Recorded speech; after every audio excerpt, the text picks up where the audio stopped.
Hello, boys and girls. I am Josh at Random, and this is The Tiger Who Came to Tea by Judith Kerr. Once there was a little girl called Sophie, and she was having tea with her mummy in the kitchen. Suddenly, there was a ring at the door. Sophie's mummy said, I wonder who that could be. It can't be the milkman because he came this morning. And it can't be the boy from the grocer because this isn't the day he comes. And it can't be Daddy because he's got his key. We'd better open the door and see. Sophie opened the door, and there was a big, furry, stripy tiger. The tiger said, "Excuse me, but I'm very hungry. Do you think I could have tea with you?" Sophie's mommy said, Of course, come in. So the tiger came into the kitchen and sat down at the table. Sophie's mummy said, Would you like a sandwich? but the tiger didn't just take one sandwich. He took all the sandwiches on the plate and swallowed them in one big mouthful. And he still looked hungry, so Sophie passed him the buns.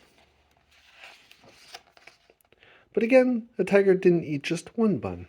He ate all the buns on the dish. And then he ate all the biscuits and all the cake until there was nothing left to eat on the table. So Sophie's mummy said, Would you like a drink?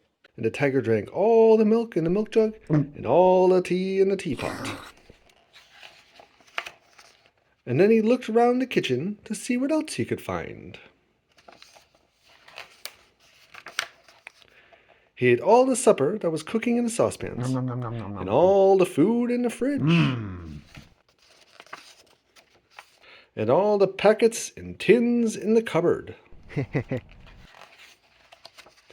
And he drank all the milk, and all the orange juice, and all Daddy's beer, and all the water in the tap.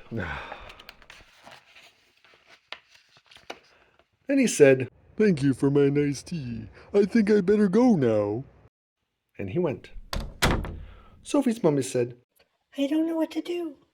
I've got nothing for Daddy's supper. The tiger has eaten it all.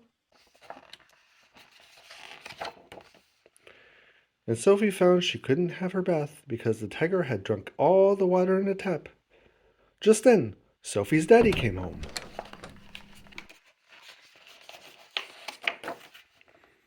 So Sophie and her mummy told him what had happened, and how the tiger had eaten all the food and drunk all the drink. And Sophie's daddy said, "I know what we'll do. I've got a very good idea. We'll put on our coats and go to a cafe."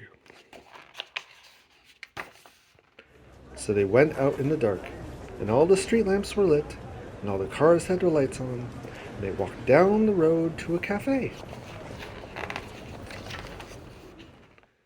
And they had a lovely supper with sausages and chips and ice cream.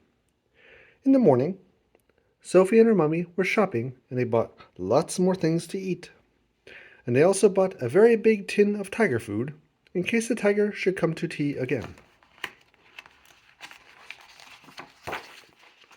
But he never did. Goodbye, goodbye, goodbye. The end. Thank you all so much for following along. If you like this and other read-alongs, please like and subscribe so you don't miss out. Thanks, and have a lovely tiger-like day.